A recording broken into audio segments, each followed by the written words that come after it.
Now that's Huggie Pacino certified.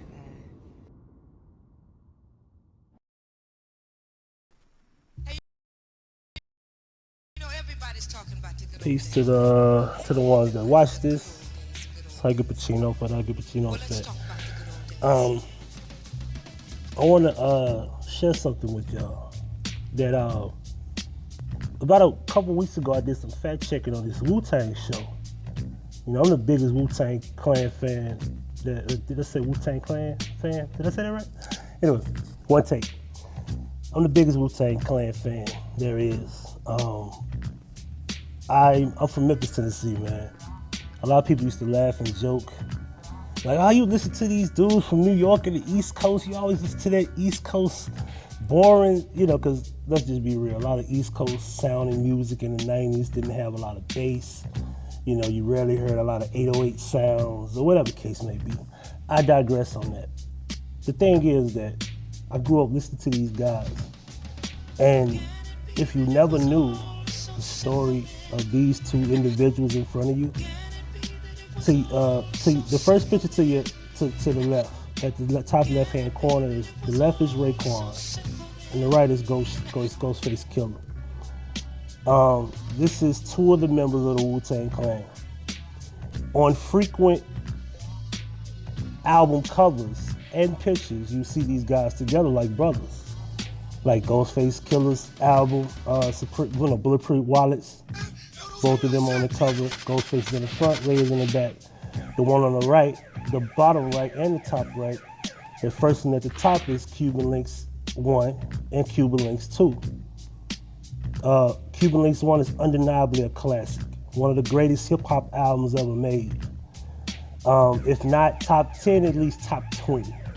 All right? So these guys have earned their spot as the most prolific MCs of all time. And when you look at the chemistry that they had with Raekwon's album, Ray is in the front, Ghost is in the back. You know, the Ice Cream single in the middle with Incarcerated Scarface on the B-side. Ray is in the front, Ghost is in the back, because it's Raekwon's music. You ever notice the thing is that these brothers were that close. But if you never knew the history of these guys, you would have thought, damn, they grew up together, they cool, and they always been homies. Like, nah. See, if you never knew the story or watched the TV show, Wu-Tang Saga, Face is from Park Hill, all right? Raekwon is, Raekwon is from Park Hill. Ghostface is from Stapleton, all right? And you know, if you watch the show, you got Nathan Man, we had a song called Killah Hill. He was from Park Hill, and him and Raekwon was like more close. Whatever the case may be. So Ghostface puts out the disc coming at Killah Hill, you know, at Park Hill, and he dissed Park Hill. So Stapleton and Park Hill is like a real beef from you know, Staten Island. Whatever the case may be. I say all that to say that if you only knew the story about Raekwon literally taking like shots at Ghostface's crib, where he could have killed his mom, him, and his brothers. You understand? And I had to do some fact checking. Yo, Papa Wu, God rest his soul. He said this years ago, and I remember him saying it. I was like, I don't know if I heard that, but it was kind of like one of those videos I was listening to, and I didn't really get to really like soak it in. Like, I didn't even really remember who said it, but I was like, I heard it, but I was like, let me find this information. So I know what Papa Wu said, I know it had to be real. And this was prior to the TV show even being an idea, if I'm correct on that. But I want y'all to understand something. Hey, you know, everybody's talking about if there was no RZA that brought them together, because you understand the power of man, that he's able to bring both of these brothers together by way of music, and not only squash this shit, make some of the most timeless music in hip hop. I say all of that to say, and I'm speaking for any community, you know, the Kamika community, the boxer community, the sneaker community, the black female sector, the black male sector, Whatever the case you, and I'm not gonna try and put no names with it. All right. I just want to know. I want to let y'all know that if there's no blood shed, then anything could be squashed. You understand? Like, do you know how much it would take for you to say, damn, I'm gonna let this beef go. This nigga shot at my house and could have killed my moms and my brother. Like Ghostface got, disabled brothers, muscular dystrophy and shit. You know what I'm saying? And he always took care of them. Like Ghostface came up like in the projects, and both of these brothers had it rough. Like Raekwon was in the streets really hustling. Ghostface was really like taking care of his brothers, and his mom was like, wilding out and shit. You feel me? So to know what it took to see these brothers to see 40 plus, it's a blessing to see these guys, and for them to still be, labeled like legends, and, icons of hip hop. You feel me? Because it's bigger than just music. Because remember, for them to make music, they had, Ray had to bring them to, Ray, not keep saying Ray, RZA had to bring them together to even make the bond. You understand?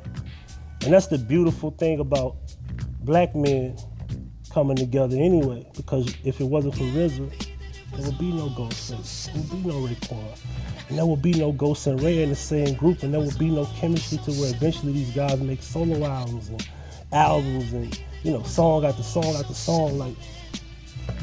And that's the thing.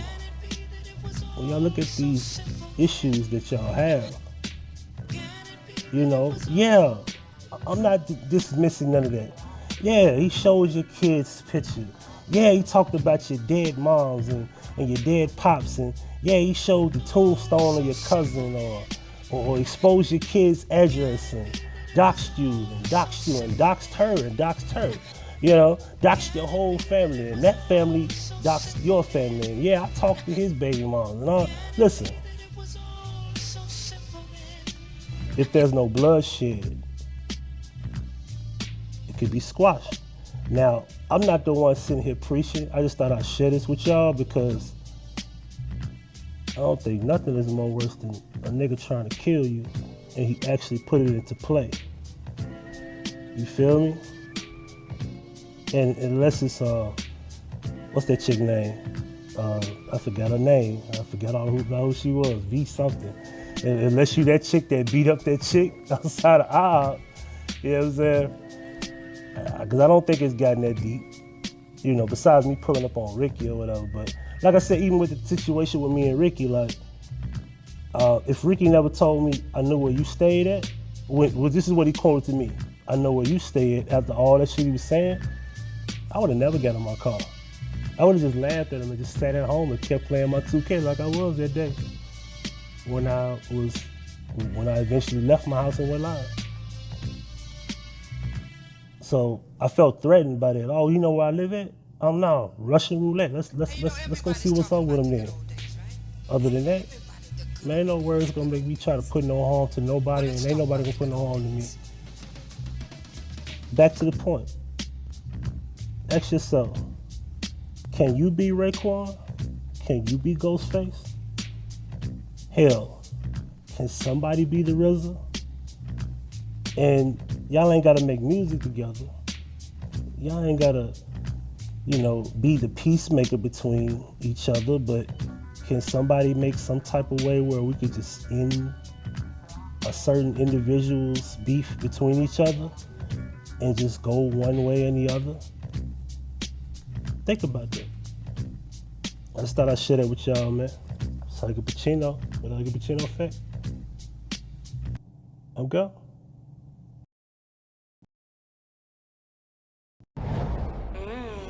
Now that's Huggie Pacino certified.